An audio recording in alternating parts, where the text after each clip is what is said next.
Indonesia's response to Trump's tariff? Thank you very much. And I'm going to make sure that we return the compliment that you're giving to us. We give you free point. We give you free point. Is it not enough? Welcome back, Weeboos, to the first episode of What Is Up Indonesia podcast in 2026. We're back. Woo! And of course, we're going to start it off hot. We're going to start it off, scorching, even though in a very diplomatic way. Of course. Right? With our first guest. He's been viral recently for a certain scathing critic criticizing to our current foreign minister. Yes. Give it up for the head of the foreign policy community of Indonesia. Yes. Give it up for Dino Patti Djalal. Welcome, Pak Dino, to the Thank you. podcast. Thank you so much. Welcome to the podcast. So, that was my intro. You've been viral recently, of course, for criticizing our current Menlu Sugiono. So are we gonna just start off hot, or should we just chill and lay back for a bit? Okay, I think before we start, for those who probably are not too familiar, I think we should discuss a little bit about Pak Dino's background. Yeah, Pak Dino. Right? And fun fact, Andovi, Pak Dino said that usually he doesn't say yes to podcast invites. Oh, really? Very true. So what made you want to say To this one, Yeah, on this issue, I've rejected all of them. So, but when the lady next to me threatened me. That's not very diplomatic, Pa. I had to say yes. Oh, wow. I did not. But it's the charm of Andovi. So the threat from you and the charm from Andovi, that's a combination. That's how diplomacy works. That's how Trump works. You threaten them, you charm them at the same time. Oh, we're going to talk about that. Oh, we are going to talk about that. Okay, so but quickly, Yeah, right? quickly, For those who are still not familiar, Pak Dino, can you walk us through your background, and then how did you end up in diplomacy and this foreign policy world in the first place? Yeah. Well, I came from a diplomatic background. My father was a diplomat. He was ambassador, and I felt like I was brainwashed, wired to be a diplomat. So from the time I took classes, he always said, look, you're going to be a diplomat, and you're going to take my place, and you're going to be in that space. So I had the good fortune of knowing what I've always wanted to do and what I would genuinely love in life, because even after I retired, I continue to devote my life to diplomacy. Wow. You as a guest is actually very personal to me. As we know, we are both diplo-brats. My mom is a diplomat. You are a diplo-brat. It's a saying. I'm not making fun of him. Don't worry. It's a saying, diplo-brat. Your children are diplo-brats. Yes. Basically, children of diplomats. And before we go on to the topic, I want to know, because in my experience as my mom being a diplomat, it always goes two ways with diplo-brats. It's either, I follow my mom and dad and become a diplomat, and it's people like me and my brothers who were like, you know what, mom, I see what you do in the KBRI every day. I see the work that you have to do, and I want to stay away from this diplomatic life. So what made you, just like you said before, you knew you loved it. Like completely different from me. I saw my mom work. I was like, no, thank you. No, thank you. I'm not going to be a diplomat. So this is the two paths. This is the two paths. I see. Well, there are many other paths, of course, but the two main paths. What exactly, other than you loving becoming, this foreign policy, diplomatic world? Why? Maybe It's something to do with what all three of us share together. Yeah. And this you cannot deny, because I know both of you. Idealism. When you see the world, when you see poverty, when you see war, when you see conflict, when you see hatred, you feel like, hey, that's not right. Maybe I can do something about it. I can contribute. I can make people friends. I can resolve issues. That has always been in my DNA. We just care about it differently, right? You do your own thing, right? For reform, democracy. I've seen what you do. So that's that's what drives me in the morning. And wake up and work hard. The pay was, how much I was paid when I first got into Kementerian Luar Negeri? It was 1980s, in the 1980s, right? 1987. Yeah. Yeah. Where was your first posting? Where? Well, ini waktu baru masuk di Latinnya, Rp60.000. Right? Yeah. Right. And, I came from a family which was rather okay lah gitu ya. So I had to suffer and then start very low and so on. And I loved it. Why? Because that's not why I joined the government, right? I joined because this ethos of public service. Right. And what I learned is actually public service you can do in government, right? Which I did for 28 years. Yeah. And outside government. And sometimes you can even have more impact and more credibility outside government than inside government. I found that the public trust in me, in my credibility, is higher than when I was in government. Right? Oh, okay. For some reason. Right, Yeah. right, And I yeah. think the video that I made, Yeah. I think 99% of the netizens' response were agreeable. Yeah. Yes. Yeah. So that reflects is something that is quite priceless for me, and Right. it's much better to be in that space than, for example, if I was a government official that people disrespected or distrusted, which I think I wasn't. I think people also respected me when I was in government. Yeah. So that's why. Right. And we are going to talk about that video, but there's this one thing that every single diplobrats always ask one another. I want to know the history of your posting. So just a little bit of a context. My mom's first posting was San Francisco, KJRI San Francisco. Second, it was Norway. Third was Denmark. Fourth was New Delhi, India. So that was my mom's posting context. So what was your first, second, third, fourth posting? First was the most challenging, which was Dili. This is Dili. East Timor during East the Timor. referendum. Yes. Wait, you were there during the referendum era? Yes. I was actually the government spokesperson. Oh, wow. During that time, yeah. Okay. So that's when actually diplomacy hit me. Was in Dili. Wow. East Timor. Yeah. Yeah, and then after that I went to Washington D.C. Yeah. London, and then Washington D.C. again as Okay. ambassador. So Ambassador. I went twice. Oh, okay. Yeah, So in Washington, yeah. Delhi, London, Washington. Yeah. Wow. Okay. And those are important. In the diplomatic world, you know which cities. All cities are important, of course. Yeah. But there are a few cities where there's strategic points. Like you need to put someone very, very strategic and smart in Beijing, in London. Like the people who are put in these important countries. So last you were the ambassador to Washington D.C. in Indonesia, and then you became the Wakil Menteri, right? Yes. Wakil Menteri. Okay. So that just so we can map up your diplomatic career. Minister of Foreign Affairs, right? Yes. Right. And now let's talk about the video. Let's talk about the video. Yeah. So fun fact, we talked quite a lot because we met at events and things like that. And I know that this frustration has been building up, right? About the minister, the foreign minister currently.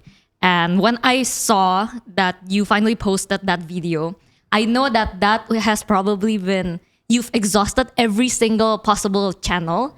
And that is the only possible way left for you to approach it, to publicly call him out, basically, on your Instagram. So can you walk us through, like, what is it that makes you finally decide, like, you know what? I feel like I need to criticize this person publicly, very firmly, because what was the real danger that you see, or the things that you're trying to warn Indonesia about? Because I know that move is very costly, right? It's not an easy decision to make, to call someone out like that. Yeah. Well, first I didn't predict that it would go viral. but I had made another video just before about Aceh, a tsunami, Yeah. Yep. and I that saw kind that. of went viral. Maybe after that built up interest in the video that I made about Foreign Minister Sugiono. It was a video of love, basically. I want him to be successful, because if he fails, Indonesian diplomacy fails. If he's successful, Indonesian diplomacy is successful, right? So I wanted to show that spirit in that video, and I was genuinely concerned that if the machine breaks down, this foreign policy machine, then the quality of our foreign policy would just dip, right? And there were all signs of that, for so many things, for lack of leadership, and he's hardly ever at the office. This is why I said, please spend more time at I foreign see. ministry. Yeah. Burn. And so on. He doesn't explain the policy. He didn't for 1 year, for 13 months. He never came out to explain his foreign policy moves. And foreign minister, what do? They have to go out and convince people, Yes. especially your own people, about why you are in North Korea, why you doing this, why we joining that. Otherwise, people have no idea what you're doing, traveling all over the place, right? So it was done to tell him at a point when simply all my attempts to reach out to him were rejected coldly. Like I said, can I see you for 10 minutes? Can I call you even if you can't see me? For many months, right? Which means, okay, there's something not right here. Because, FPCI, as you know, we're the largest foreign policy group, some people say in the world, because wow. you've been to our conference, and so on. And my biggest fear is nobody's telling him this. So if you're driving a car in the wrong direction, and there's going to be a cliff, somebody needs to tell you, hey, you got to be careful. You got to slow down. You got to fix things. You got to take a different turn, right? The people inside Menlu would not tell him, obviously. Of course. Right? Among the political parties, they're going to say, no, saya nggak mau cari gara-gara, right? Right. And meanwhile, the public is wondering what's going on. Right. So somebody needed to tell him, and I needed to take that risk. And like I said, it was done in good faith, in goodwill. Yes, it's an advice delivered in a good way, with goodwill, right? And with hopefully good impact. Yeah. So we'll see. Yeah. Was there a response? I mean, it went very viral. Was there a response from him or his team or comment? Zero. From him, zero. Yeah. Oh. Yeah. I was expecting. What? Yeah. What about Menlu in general? Did Pajambon say anything? No, the spokesperson was asked about it, and she said, thank you for the criticism, from Dino. So she, Yvonne, she replied, well, but in this circumstance, I would expect the foreign minister, because this was personal to him. If I'm talking to Andofi, I respond to So no I would expect words. you Wow. to say something, right? Yeah, at least okay, I got the message. Yeah, Even if you don't want to respond to it, I got it. I got the message. Yes. Did no journalist ever ask him about it? I think he's quite elusive. He avoids that. Yeah. That is, man. This strikes me in a very, very personal spot, but because I know the history of Menlu. I know the greats that have gotten that position ever since 1945 and 22. Even Sampai Buretno.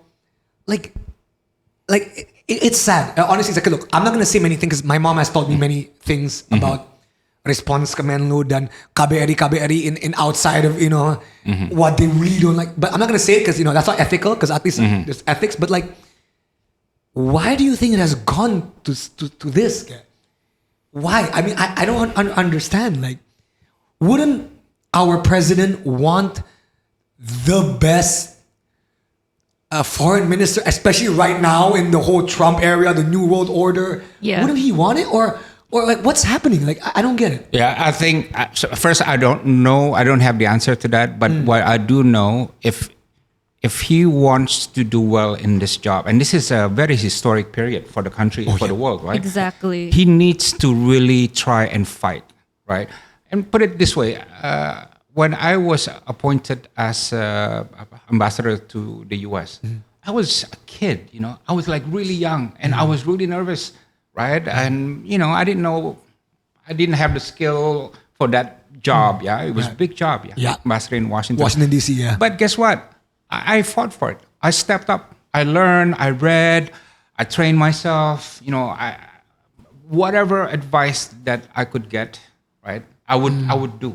And I didn't do so bad, right? So, so nobody's born into a big job, right? They have to step up to it, and I hope that Pak Sugiono still has 4 years, right? Yeah. So I hope he steps up to that position.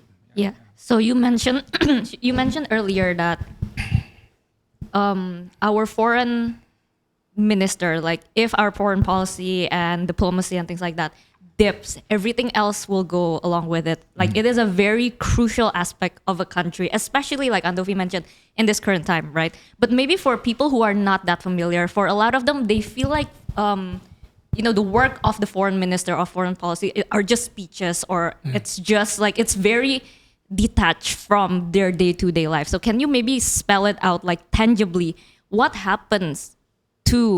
might happen or what is happening to Indonesia if our foreign policy is not doing so well? Or can I reverse it? So if it does well, what is the impact? Sure, yeah. So have you flown to Makassar or Aceh or Bali, right? Yes. So you would fly overseas, right? Yeah. Java Sea, Makassar Sea, Sulawesi, and so on. In the past, if you were flying 2 minutes after you took off, you would be in international waters. Because Java Sea did not belong to us. Celebes, Banda Sea, itu punya dunia. Nggak bertuan. Okay. Right? And guess what happened? Now it's all belong to us.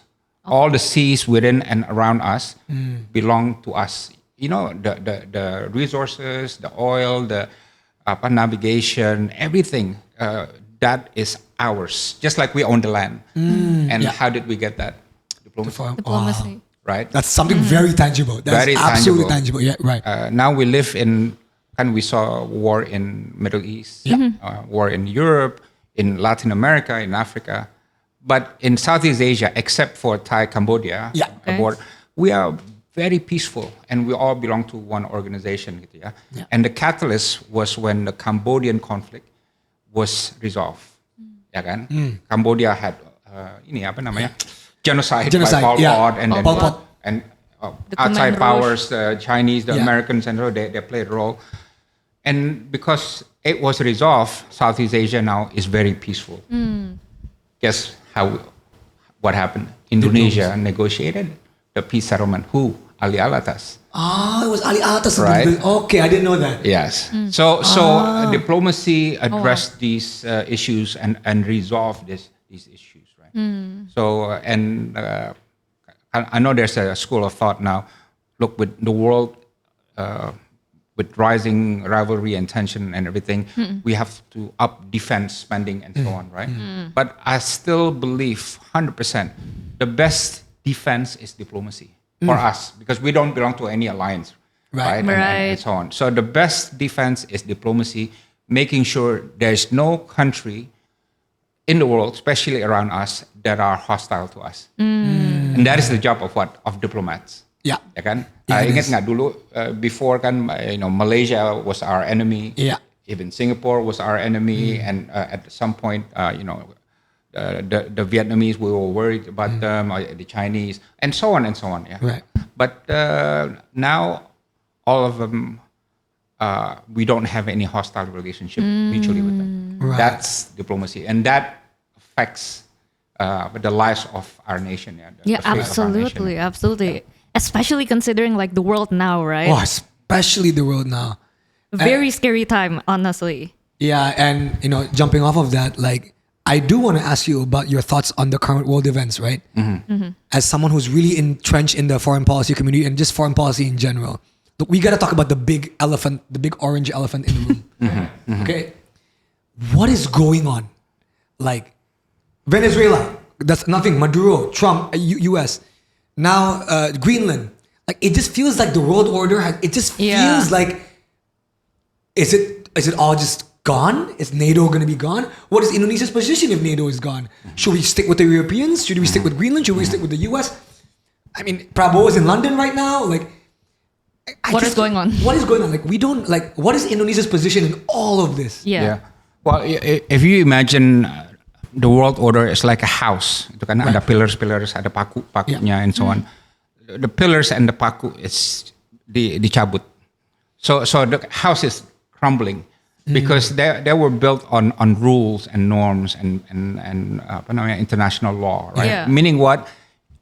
Before World War II, if I'm country A and I want that land, I want that island, I want that piece of oil fields, I just grab it if I have the might. That's what Japan did. Yeah. Italy, Germany, and so on. That's the way the world worked. Yeah. Yep. After World War II, Alhamdulillah, the President Roosevelt Yeah. and after that Truman Truman, said we can't go to that kind of world, right? So there was an idealism. Said let's create a new world, meaning what?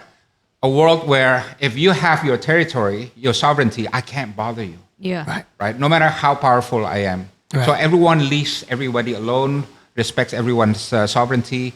If we have a problem, resolve it by peaceful negotiation, not by force. Yeah. Through the And that's what's diplomacy, crumbling yeah. now because Trump is saying, I want Greenland. Yeah. Oh, it belongs to Denmark. Who cares? Who cares? I'm the powerful one. Hey, I don't like Maduro, President Maduro. Yeah. I want to take you out. Right? Right. So imagine if every country acts like that. And in fact, if you were Trump, Yeah. you don't look like Trump, but if you were President Trump, I would love to ask you, hey, you kidnapped President Maduro. Would you be okay if China does that? Yeah. Right? Would you be okay? China to Taiwan. Exactly. Yeah. No, China to him. To him. Yeah. Exactly. Yeah. Right? So if this is done by other countries, would you be okay? Of course not. Right? Right. No. What is he going to Yeah. say? Right? Right. Exactly. Yeah. He can't say anything. So is that world now is changing. And what does it mean to us? Now it's very clear that the world that we knew is gone and a new world is emerging. Yeah. And for us, we need to think, how do we position ourselves in Yeah. that new world that is still being formed, right? I mean, see, Trump now is forming this board of peace. Yo, And we just joined last night. I Yeah. think. Let's talk about Yeah. that. Let's talk Yeah. about that. Like Yeah. we have to pay $1 billion to join this world peace. Yes, well, to be a permanent Permanent member. Permanent Yeah. member. And we did pay, right? Yeah, I think, No, I think we're in the we process. haven't decided if we're gonna haven't? pay. Oh, okay. But if I was look, my advice now to the Indonesian government right there. Yeah, I love it. Yeah. Look, I like the idea of board of peace. Yeah, Okay. As a concept, because this means countries come together and they say, okay, let's stop the war, ceasefire. Israel, Palestine, let's rebuild, and hopefully, let's do a two-state solution. Yeah, Okay. where Palestine would be independent. Although that's not being said at the moment. Yeah, that third, that third objective. But I would ask, look, this is a bit weird because the Board of Peace is led by Donald Trump, who will be acting unpredictably and like an emperor, right? That's one, right? Yeah. And I would want to ask, look, as a member, although, again, a good idea to have that, what is my right, Yeah. right? You want to know, right? Right. Exactly. Exactly. And thirdly, what on earth is $1 billion for? Who's gonna first? If I have 1 billion, and by the way, I do, yeah. Yeah. And don't underestimate. I do have 1 billion, yeah. Right. Rupiah. Not US dollars. Not US dollars. Yeah. So if I have $1 billion, Yeah. I'll give it to you, Okay. the orange man, right? Yeah. Yeah. Look, what bank account, and who managed it, and how do Yeah. I know it's being spent? Right. And will it be spent On peace. On peace. on Actual peace peace. Yeah. or to build hospitals and schools that Israel destroyed? And my question will be, why can't Israel pay for that? it. I didn't destroy that. Right. Why is Israel destroying it and I'm paying for it? And do I have to say on how the money will be spent? And all these things, because look, our spending on the UN is much smaller. You know how much we pay for ASEAN? I have no idea. Okay, this is interesting. ASEAN can huge, Huge, right? yeah. And the organization, and it's Yeah. so important for Okay. our region and so on. We only pay 2 million a year. Oh wow. 2 million a year. Compared to $1 billion US dollar. I mean that's $2 million too, right? Yeah. Yeah. Yes. Yeah. that's nothing compared to $1 billion US Yeah. dollars Yeah, that yeah. US. Yeah. Jadi, my point is, good idea, Board of Peace, if it's done properly and the terms are right and honorable Right. and dignified. Yeah, and I Right, mean, yeah. even in the UN, right, we continue to have deadlocks and we continue to not, like, they already have, like, peacekeeping and things like that, but it's not really effective because of the deadlocks and because the members that are there are the ones who are actually causing the problem. And isn't this gonna will this repeat the same pattern? You know, if like the makeup is quite similar, and I mean the same players are there, and it seems to be hosted by President Trump. Right. Yeah, Trump just wants to make an alternative. He's just like, I mean, I want to make an alternative. He wants his own UN. I want that. my own UN. China. That's basically. Okay. So let's talk about it. Okay, Indonesia's role in the modern world, in this new world order, right? Historically, we were always bebas aktif, Yeah. right? We never aligned with Free and non-bloc, active. right? We were, non-bloc. We didn't go. Now, we recently joined BRICS by 2 years ago or a year ago. Last year. Yeah. Last year, BRICS. So Brazil, Russia, India, China, South Africa. Indonesia joined. Do you think, there's no right answer, of course. I mean, with your experience and your strategic mind, is that the right move? Or do we still need to stick to the Western powers of America, Europe, and or what? Like, I don't know. Like, is it the right move or not? I believe it's the right move because we need to put our eggs in different baskets. And secondly, having relationship with the West is a bit difficult, because the number one thing in the Western strategic approach is maintaining primacy. I'm not talking superiority, Yeah. Primacy. Primacy means out of 198 countries, there's a group of countries that is really dominant in shaping the world, right? And that's the West, right? We're not part of the West, and we have to have good relations with the West, but we have to diversify our options, right? And that's how our value itu bisa jadi naik, right? Because in the past I concede that we didn't have options if we are being pressured, right? Got it. Because when I was a young diplomat, we would be pressured on democracy issues, human rights, East Timor, and so many different issues. We would be just this, you got to do what we tell you got to do. And either we shut off, or we do what they say, or we do it partly. But we didn't have much options, right? But now, look, if we get pressured from that side, we say, hey, we got China. Okay. Or, hey, we got India. Right. Hey, we got this and that. We got Africa, we got Brazil, and so on. So our leverage now is higher than before, right? So now is how do we play that game, right? How do we play that game? Yeah. So that's bebas aktif now makes more sense because it gives us strategic versatility. Versatility itu bisa bermain di berbagai ini. Right. Yeah. Okay. So that's the game now. Yeah. So the game is to be as versatile as possible. Yes. So you can adapt to anything that's happening right now. Especially now, you can adapt really quickly. Yeah. Especially when Trump does anything he wants, and then. Yes. And we have options, right? Right. So I mean, just one example. Okay. Trump is hitting us with tariffs, right? Yeah. And we don't like it. Like, what are you hitting us tariffs arbitrarily? Pokoknya angkanya tuh Whatever number he wants. Yeah. right.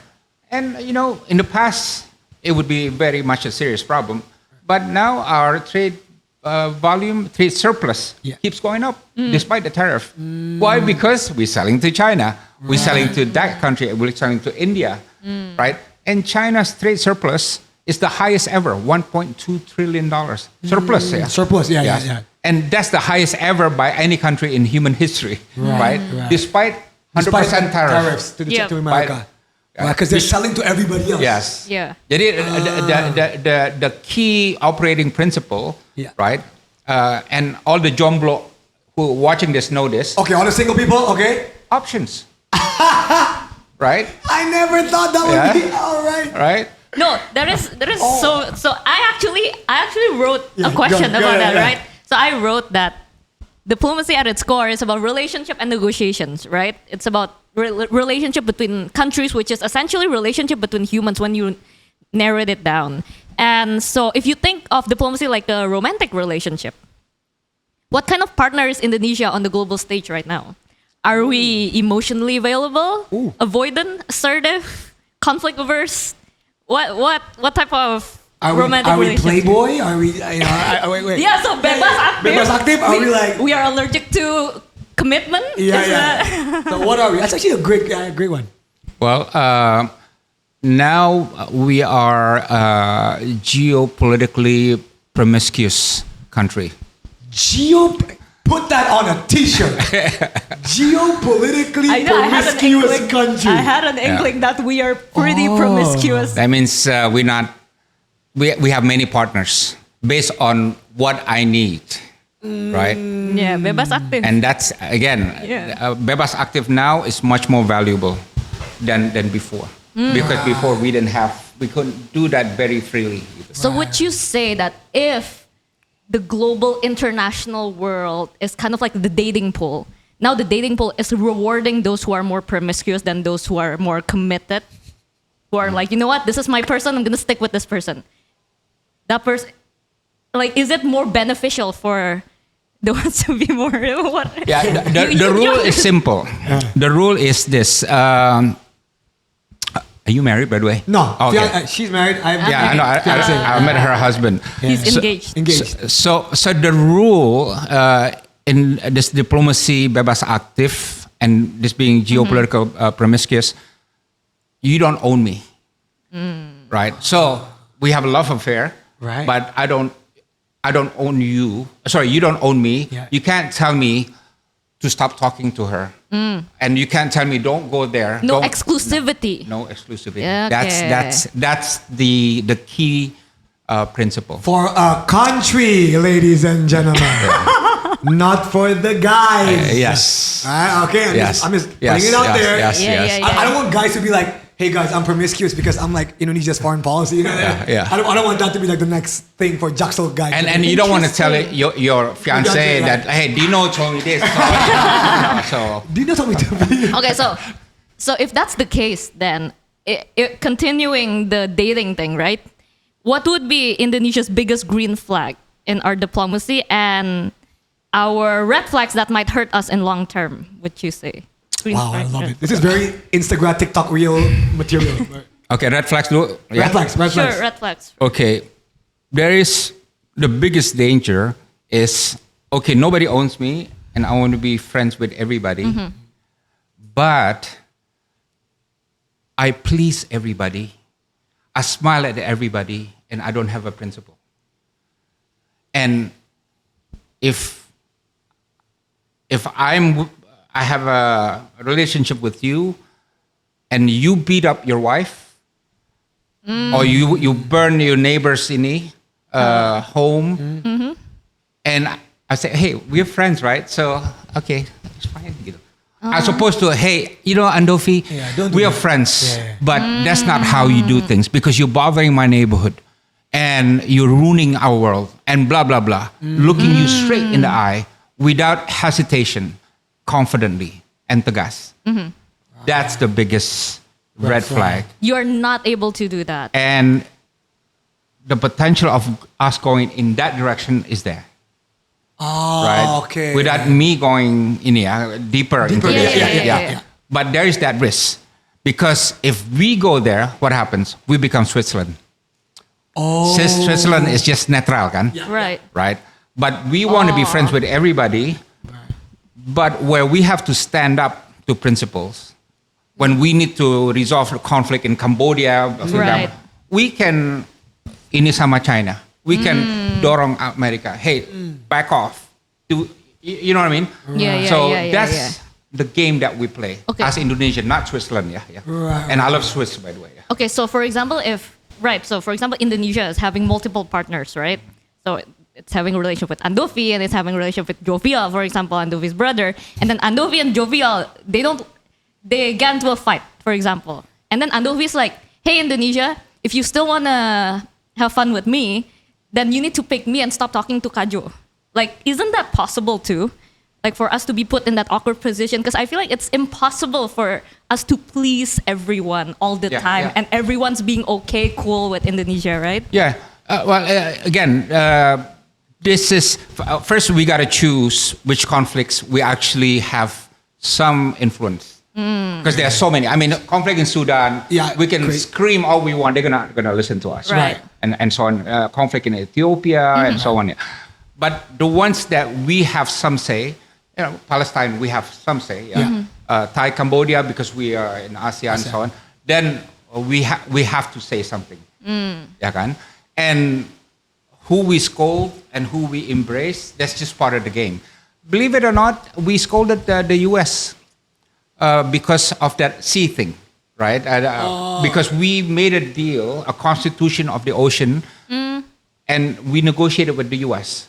And we gave a lot of compromise. Right. And the US too, yeah? To accept that maritime constitution deal. And in the end, the US pulled out after we gave concessions. Right. And in fact, US pressured us. Can you not sign this convention of the sea, right? And we did. We say, F off, right? Right. Right? Okay. So that took guts, and even though we were friends, we said, back off, right? Back off. We're gonna go with the others. We're gonna go with all our girlfriends, with all our partners to move on with this. And guess what happened now? Right? Now that's the law of the world. And the US in the end said, okay, I'll come along. I'll be part of that, because they were left behind. Right. They were left behind. Yeah. So again, perlu nyali. You need guts to have this. It's really, as you said, competitive, and a lot of street smarts. You gotta push, embrace, repel, and so on. That's the game of diplomacy, and you gotta do it all how with dignity and with a smile. Right.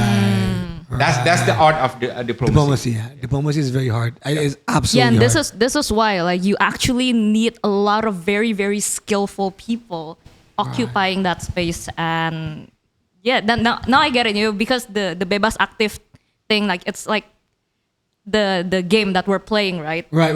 And so that entails we need to have very, very good people that are actually enacting it and negotiating and schmoozing, all these countries for us to be able to actually enact that effectively. Right. And again, without going too deep. Yeah. Resist the act of posing. Posing. The act of what? Sorry. Posing. You know what posing? Yeah, posing. Pose. Okay. Okay. Yeah. Okay. Great posing. Thank you very much. I practiced before I came here in front of the mirror. Yeah. In politics and in diplomacy, the tendency to pose is much greater now because of social media and other things. Then during my time, you never saw Mohtar Kusman Baja posing. When posing, right? Everything is about optics and looking good. Diplomacy is about substance, right? Convincing the others, look, this is this issue. My thought is this. Let's find a middle way, and so on. It's really not about posing. Well, why is that a big no, like posing? Because if you focus too much on posing and without substance, the other side reads it, and the other side akan meremehkan. Oh, that makes sense. That makes Yeah. sense. Okay. What would you say is our biggest leverage internationally? Just to give some context, the US, whatever you do, we have the biggest military in the world. That leverage, that's literally the leverage. What is Indonesia's leverage? Is it the natural resources? Is it our strategic location between Australia and Asian continent? Like, what is our leverage? Yeah, well, there are the physical factor, physical base. Yeah, Right. One is obviously the fourth largest population in the world. Of course. Right? When geopolitics is about markets, and people are going to say, "Hey, who's the largest market?" That's the relevant country. So that's one. Secondly, the largest country with the largest Muslim population in the world. Right. Is how many billion Muslims, and we're the largest. There are more Muslims in Indonesia than in the entire Middle East. That matters a lot, politically and geopolitically. And thirdly, of all the regions in the world, one of the most strategic is Southeast Asia. Yeah. And who's the big dog in Southeast Asia? Right, Indonesia, largest economy, largest population, largest territory, and so on. So that's the physical part. Aspect, People cannot write us off. Right. As opposed to, and again, I'm really sorry about this. Laos, for example, Right. Laos kan very nggak punya landlocked. Landlocked. They're Yeah. landlocked in ASEAN. Yeah. And they're pretty low key gitu ya. So if they don't speak up, it's fine. But Indonesia, people always watch. So, but the non-physical part, and this is sometimes more important, is our reputation as a credible and independent and principled country. Right. This is Bandung Conference. Right, kan? right. We fought for the truth. Yeah. But we fought against apartheid in South Africa, the non-aligned movement, right? ASEAN. ASEAN, Jadi yeah. people when see Indonesia, these guys usually do the right thing. So we can never lose that, guys. We can never The lose that. principle. Yes. Yeah. And Iraq. Remember that? I was in Washington. Right. When the Iraq War. Deg-degannya itu pada saat the US was about to invade Yeah. Iraq. Iraq. And when they wanted to do something, Bush was really obsessed about it. Yeah. But my instruction was say no, right? And that was my instruction, Right. and it was the right thing, the right instruction. And it took a lot of agak susah deg-degan juga. How do you go there to the United States, a superpower? No, we don't support you. Yeah. Right? Right. And that's what we did. And guess what? History proved us right. Yeah. Retrospectively, Right. yeah, you're right. Yeah. The Iraq Yeah. War was a massive disaster. Yes. And we said no. Yes. So what is momentarily uncomfortable, the position that we take, would be in the longer stretch of history proven to be the right thing to do. Wow. Yeah, right? I mean, just like Vietnam. Vietnam? Right. You know how courageous that is. Vietnam was a communist country. Indonesia was very anti-communist. Vietnam finally won the war. They kicked out The Americans, US. right? Everybody was scared. Oh my God, what's going to happen? This communist country is going to invade us next. The domino theory and so on. But our government at the time said, no, let's think for the long term. Let's invite Vietnam to be part of ASEAN as opposed to musuh India opposing them. Right? So Right. momentary yang it doesn't make sense. Momentary discomfort. Momentary. Right. That takes what? That takes. Statesmanship and vision and judgment. Yeah, that's right? true. Yeah. And long-term thinking and Yes. guts, right? Like Yes. you mentioned. So that is so true. Like I think what you just explained really showed that we actually have a very, very long, credible and very prestigious history of diplomatic history, right? Yes. In Indonesia. And excellence. Yes. And excellence, yeah. So what would you say is our like diplomatic DNA looking back, with all of those things? And are we living up to that legacy, do you think, right now? Can I say something and you don't laugh? Make sure. We're not gonna laugh. Okay. But it's true. It sounds idealistic, romantic, but the belief in justice, right? I know it sounds like I just watch a movie or something, but to be honest, this is why we started the Bandung Conference, for example. Right. And non-aligned movement. Yeah. And Indonesia's main foreign policy goal for the first 20 or 30 years is decolonizing the world. Right. Right? It has nothing to do with us if these guys are colonized or not colonized, not directly. But we believe in this justice is in the constitution. Right? Every country should be independent. Right? So this sense of look, whether you're close or far away, there must be justice. The line between what is right and what is wrong, it must be very, very clear, right? And again, that goes. Not too many countries has that luxury, and you know who has lost that? And I'm sorry to say, the United States. United States absolutely lost it. Right? They used to be quite, although I don't always agree with them, but what is right and what is wrong, they have a very strong sense of it, right? But now they're lost that. It's gone. Yeah. It's absolutely gone. And so like our DNA is sort of like anti-colonialism, sovereignty, agency, and justice, like you mentioned. That, I think when you put that into perspective of like what's going on in the country, Yeah. it is very, very Doesn't feel that way. when you put it in there's the a contrast. There's a contrast and there's a dissonance, I Right. think. But historically, I completely agree with you. Yeah. Like the Bandung conference was so massive that, I mean, if we all read the Jakarta method, Yeah. it made America go, oh no, these Yeah. countries cannot be like.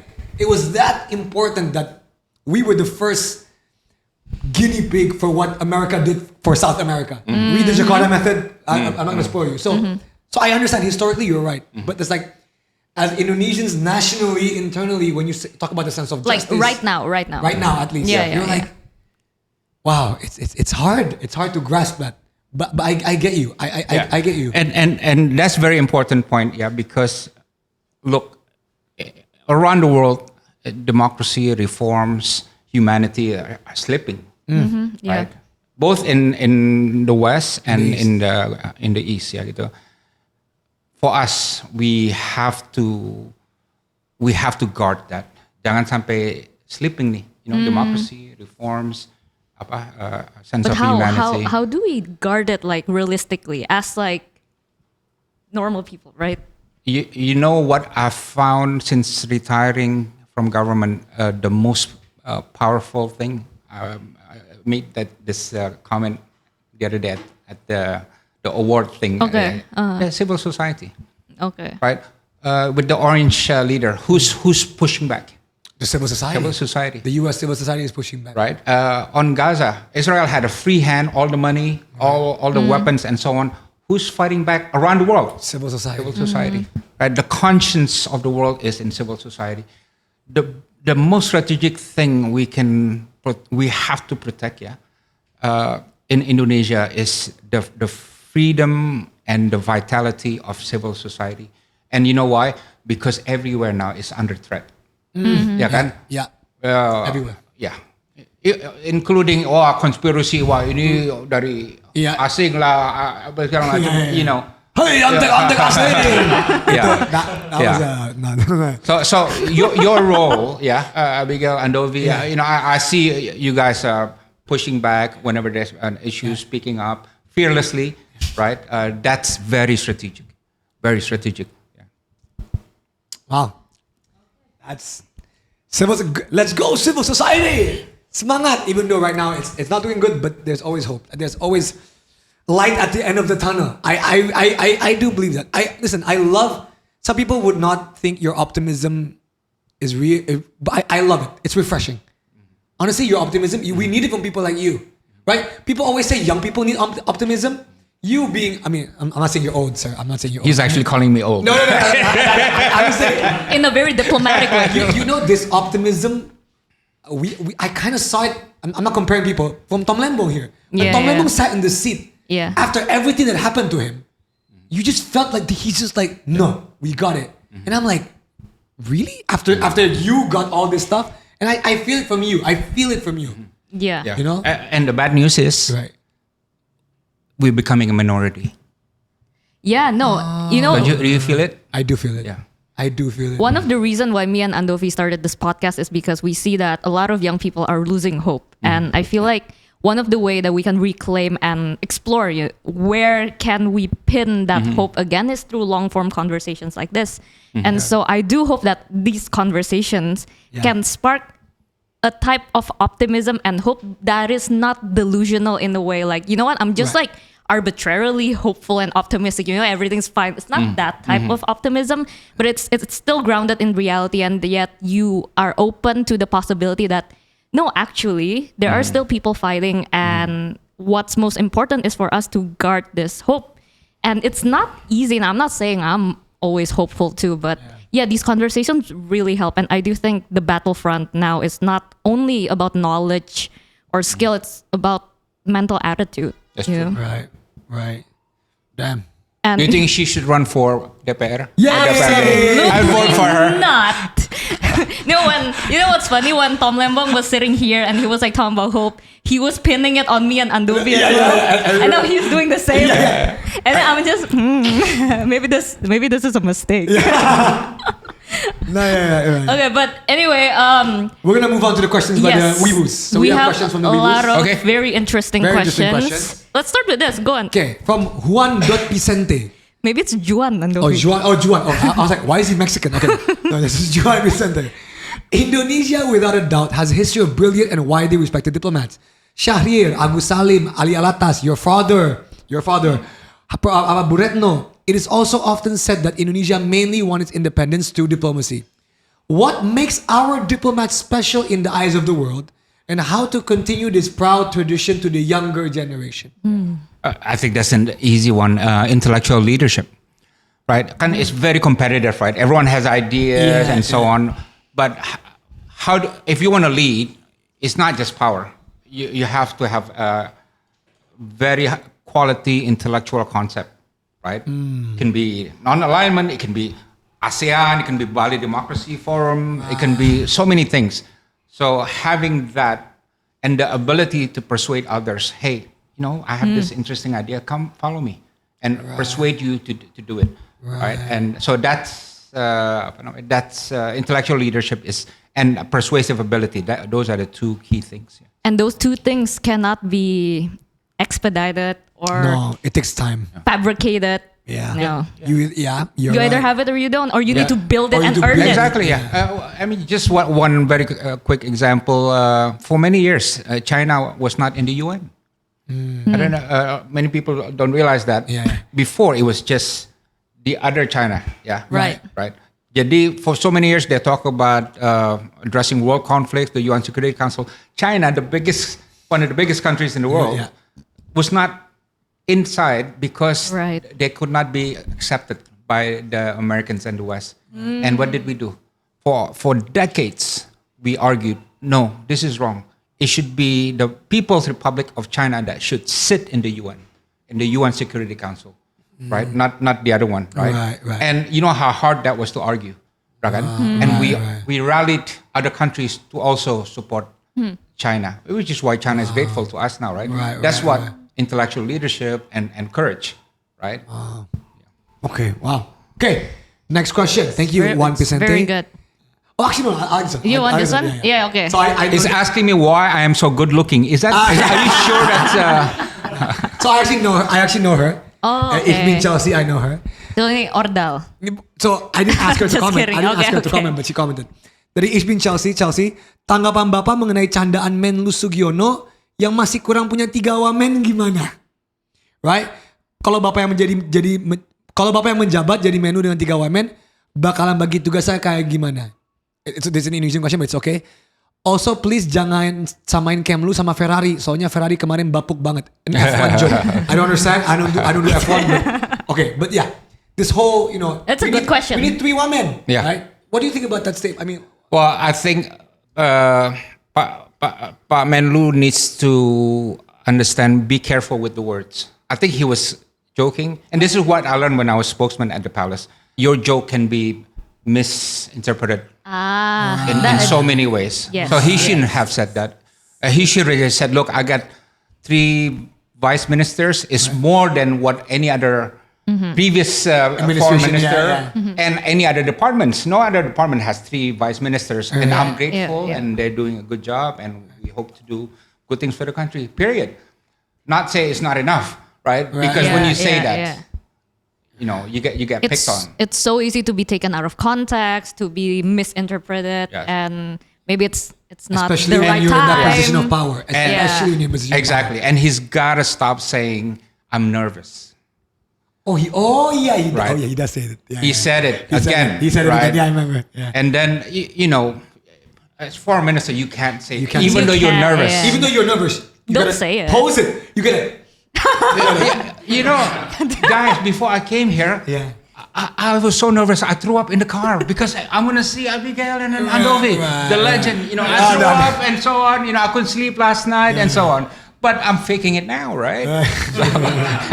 So he should stop saying that. And he should stop calling people seniors, right? At the conference last year, he referred to ASEAN foreign ministers as his senior. No, you don't talk like that. You are the foreign minister of Indonesia. Yes. You forget about all that. We're all equal and you present yourself confidently. So these small things people get. Are we fumbling the dating pool right now? We are fumbling the dating pool. It can be fixed. You got another 4 years, right? So yeah. I hope so. Okay, so this one's really good, I think. So it's from Nao Xiao. Okay.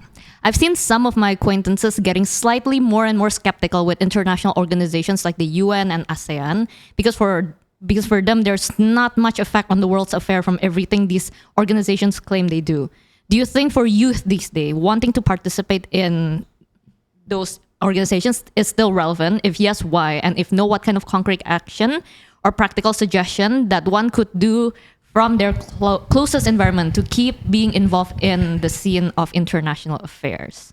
Yeah, well, I would agree on the UN part because they can't resolve Ukraine. They can't resolve, so many conflicts because of the veto powers, right? On ASEAN, I would disagree because now the most successful organization in the world, regional organization, is ASEAN. Yeah. And in fact, if you ask regions of the world, South Asia, Africa, South America, Pacific Islands, and so on, do you want to be like EU or ASEAN? Predominantly, they all would say, we would like the ASEAN model more than the EU. You know why?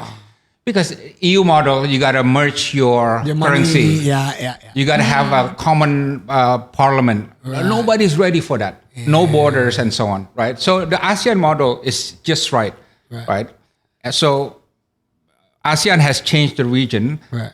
The thing that you can do, ASEAN has made a decision, we have to be people-oriented, right? You spoke at this conference last year, the ASEAN People's Conference.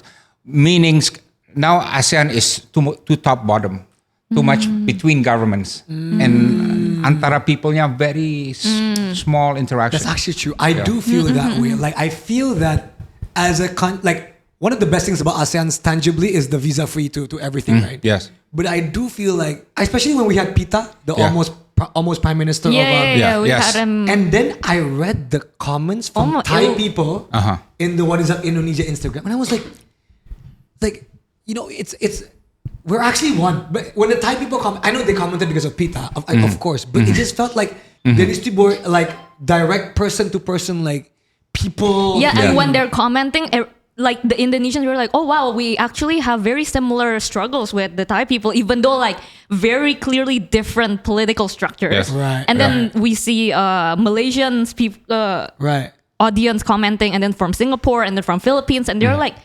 we have very similar struggle, and a lot of our audiences also wanted us to invite more ASEAN guests. Yes. Right. And you know what? This might not be a political and government thing, but the people think culturally. Yeah. You know how the EU has Eurovision, that singing contest? We don't have like ASEAN's Got Talent. Like exactly. I know that would be so fun. Like imagine like you put one best singer from each country. Philippines gonna win. Yeah, Philippines, Oh, Indonesians. Indonesia. But like, we don't even have pop cultural things that you're like. Yes. Even though the Eurovision, people don't know about it, but EU has like Eurovision. Yes. I agree. I mean, one very quick low-hanging fruit, Southeast Asia Games. Right. Rubah namanya jadi ASEAN Games. Right. Yeah. Right. So people know, hey, ASEAN Games, not just Southeast Asia. Right? I flew there to watch the basketball game in Thailand 2 months ago. It was so fun. Like they just saw like the people, Indonesia, please. Like they were just like, it was, you could feel like, but it's not there yet. I say the young people don't be like, yo, ASEAN, let's be together. But you're right, it's the people. I think it's the people needs to connect more. Yes. ASEAN's Got Talent. Actually, we don't have that. It's actually pretty good.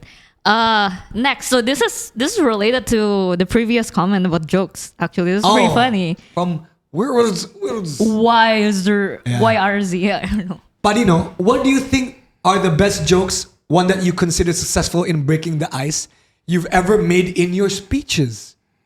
Wow.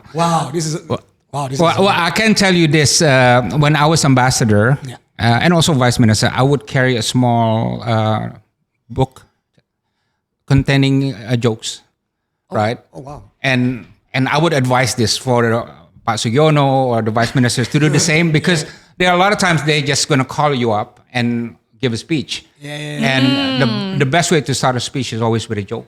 right? So if they ask me for a speech impromptu gitu, I would just grab it. Oh, joke number 3. And so And please no more jalan-jalan di pasar. Cakep. If there's one thing I want, please government people, no more. yeah. Oh my God, no more pantun, And please, no more pantun. Are you waging war against pantun? Like That's not very Indonesian, Pantun in Andovi. general is amazing, Yeah. but it's overused. Every single government thing is jalan-jalan di pasar, Yeah. cakap. Yeah. Like use it once or twice. Like I'm all for it, but like, And maybe it won't work in international stage, huh? or you should introduce it. Can you imagine going to Trump like Trump walking in the market, cakap? Trump would be like, what is going on? Like, But actually, I made a prank out of it because, like you said, the overuse kan. Yeah. So I made this pantun, right? And people got pranked. So I'm gonna say something, and then you say cakep ya. Okay, let's go. 1, 2, 3, 4. cakap, 5, 6, 7, 8. cakap, 9, 10, 11, 12. cakap, 13, 14, 15, 16. cakap. I have no idea what that meant. That's a good anti-meta joke. That is a good And when I said, people like, pertama cakep, and then at the end like, You can see their excitement going down. what a dumb guy sitting in front of me, you know? Okay. Okay, we do one more question. One more. question Actually, from the- I don't think it's here, so I'm gonna pull it up here. Okay. This one's pretty good. from underscore And alpha. this person tags you specifically to ask. Okay, why do you tag me? Okay, from underscore alfarisi. Andovi, please kindly ask him, Pak Dino, kalau jahit atau bespoke jas, tailornya di mana? Oh. Loving the drape. I think Okay. he meant drip. Drip, bro. He wrote drape. I don't know why. Maybe. So he really likes your jas and your suits and tailors. There's this guy in Kemang, Riza Taylor, orang okay. Padang. Okay. Aksennya juga Padang sekali. Mana anda Kemang ini? okay. Shout out Riza Taylor. there you Come go, on. yeah. So that's your I mean that's your answer, Riza Taylor. Come I on. hope he gives me free suit for saying this. Okay, wow. Okay, so I think that's it. That's it. But we do want to try the fun Yeah, segment. yeah. So we had a very impromptu segment. We were inspired by Pak Dino's openly criticizing Menlu Sugiono on With Instagram. love. With love. And I love how all the comments were like, some of them were like, even though he's criticizing, he's doing it in such a diplomatic way. Yeah. Okay. Right? Yeah. Some people would coin it, your team Jenny coined it about Diplo speak. Is it true? Diplo speak. It's a way of saying things very diplomatically. And Yes. my mom is very good at it. 33 years Menlu, she's very good at it. Okay. She's every time I ask, Mom, which son, because I have 3 brothers. Mom, who do you love more between us 3? And then my mom always answers like this. Andovi, masing-masing anak mama ada kelebihan dan kekurangan masing-masing. I'm like, Mom, stop being a diplomat. Say who you love more. Is it me, Kajo, or Kapaska? I love you in each way, very unique. Oh my God. Just say it. So we're going to try something. Abigail's going to just do random topics. Sure. Yeah. You say it in a very diplomatic way, diplo speak, and I will do it the non-diplo speak. So yeah, Andovi's gonna translate basically. Yeah. Yeah. Okay. So the first one. Okay. Gonna start off with Indonesia's response to Trump's tariff. Okay, Indonesia's response to Trump tariff. Answer diplomatically. Very Thank you very much, and I'm going to make sure that we do to you what you do to us. We return the compliment that you're giving to us. Oh. We give you free point. We give you free point. Why do? Is that not enough? Is that not enough? You have the biggest embassy next in Jalan Menteng, next to us. Please. Nah, there you go. That's the non-diplo okay. speak. But not him. That's from Andovi. Okay. Huh? Yes. Nah, yeah, okay, there Okay. you go. So now you are invited into an event that you really don't want to go. I appreciate the invitation very much, and I'll definitely be there. I can't miss it for the world, unless something urgent happens or comes to me. Who do you think you are? I got better things to do with my time, and you ain't it. Thank you. There you go. That is the non-diplo Diplo That is the speak. undertone. That is the undertone. Okay. Saying the quiet part out loud. Yes.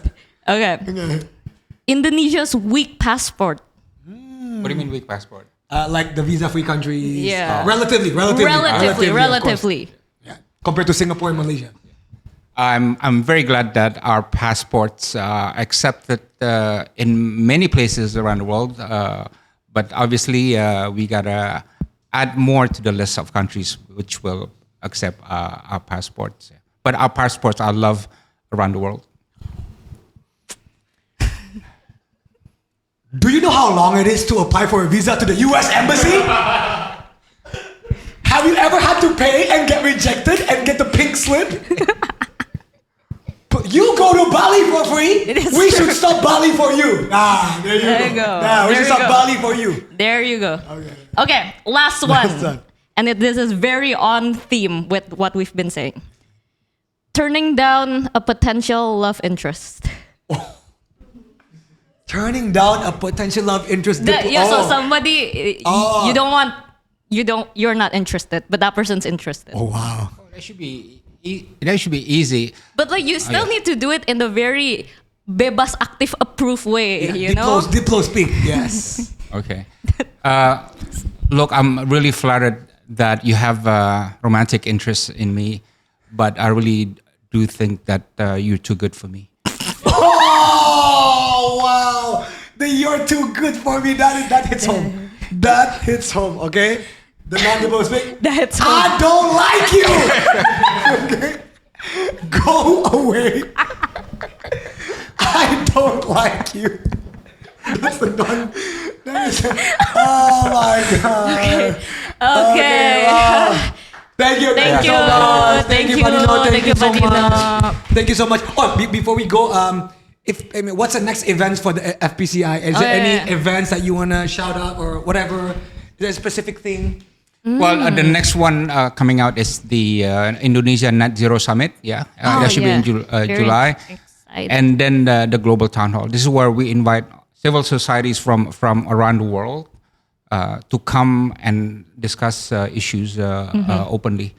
Both are purely Indonesian initiatives, right? Which have gone international. Yeah. So anyone is welcome to join. Yeah. Okay. Nice. Okay, actually, before we close, I just thought of something. Okay. I want to ask you this because I think this is going to be very interesting. Can you share to us? This is a closing, right? Last one. What is the worst advice you have ever gotten? What is the worst advice? Okay. Can I speak very candidly? Yeah. Yes. Yeah. Okay. And make sure the camera also zoom on their face. Yeah. Okay. I think look at my face. I'm very serious. The worst advice that I ever received in all 60 years that I've been alive is when my staff told me, "Pak Dino, you have to appear in the What's Up with Indonesia with Andovi and Abigail." So you asked me to be candid. Oh, that was good. I did not expect that. Okay. We accept that. We accept that. Okay. Okay. Thank you, everybody. See you in the next episode. Bye.